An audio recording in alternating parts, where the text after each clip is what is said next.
A lot of us think that building a brand is all about just the colors we put on our website or our funnel and the logo that we make and the words we put on the screen and the content that we make in social media. And it's so much deeper than that.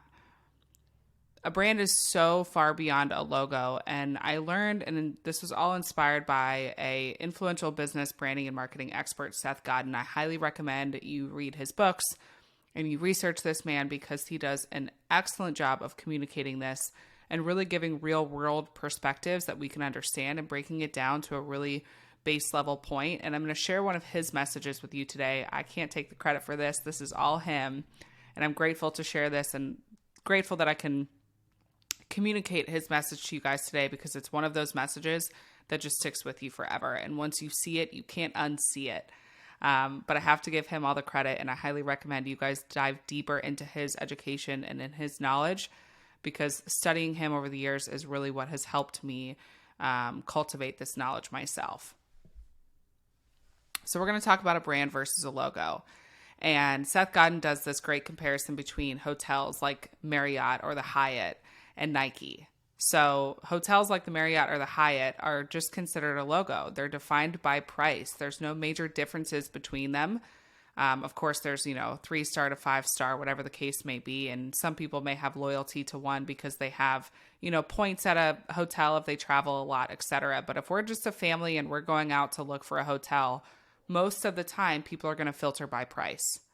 They're going to choose the hotel that costs the least amount per night. We have no loyalty to one or the other. We just want to save the money.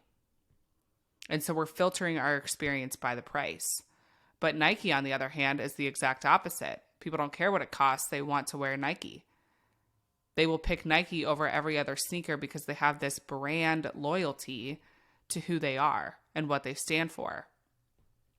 And it really comes true when you ask these questions. If Nike came out with a hotel, what would happen?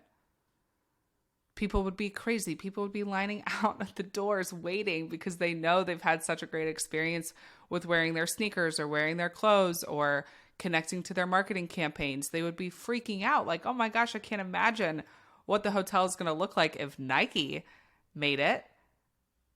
They would be rushing through the doors. But if Hyatt came out with a sneaker, what would happen?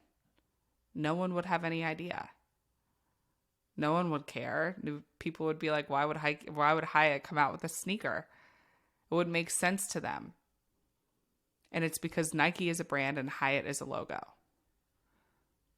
So how did Nike do this? How did Nike accomplish this? Well, a couple years back, they had the Colin Kaepernick campaign. And the whole ad was, believe in something if it means you sacrifice everything, where he knelt down for the national anthem. This was super controversial. And people's emotions were involved and people were all focused on it and paying attention to it on both sides. No matter what you personally believe on this issue, we're all probably watching this and one person has one opinion, the other person has another opinion. Maybe someone from overseas has no idea what I'm talking about. But they capitalized on the current issues in our country, but they were bold and unafraid to take a stance based on what they believed in. They didn't care that they would make half the nation upset. People were burning Nike shoes in their driveways. They didn't care. Nike didn't sit back and think, oh my gosh, we're going to lose our business. We're going to lose our brand. No, they did it so strategically. When you look at this through a marketing lens and you take your emotions out of it, it all makes sense. Their sales rose by 10% directly after that campaign. And it's because they were speaking to the hearts and minds of their target audience. We have to be bold enough to stand for something, and we have to be bold enough to serve a specific subset of people and not worry about the rest. When you try to sell to everyone, you sell to no one. When you try to connect with everyone, you connect with no one. And I understand I struggle with this myself because you want to be all-inclusive and you want to appreciate everyone's mindsets and strategies and differences. And you still can, even though you're standing for something. You just have to do it in a respectful way. But because Nike did this and they made a hard stance, their supporters supported them because they felt that emotional connection with them. They felt the cause. They felt like they were a part of something bigger than them. They were a part of something bigger than a sneaker. That's when the brand is built. So we can't be scared to make a stance respectfully around something that we believe in, because those foundational outlets and those foundational communications that we make with our audience really pulls people close to us when we find something we can deeply agree on, especially when it's something most brands and most companies are scared to even make a statement on. They're scared to polarize two groups of people. But it's exactly what good marketing strategies do, because it brings the people that are for them closer to them and more loyal.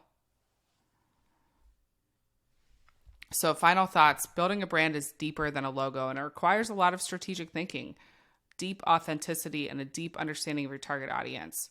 This is an ongoing process, you guys. Like I said, it does not happen overnight, but this is what creates a long-standing, long-lasting success within your business, because you are bold enough to make the stance that connects in the hearts of the people that you serve.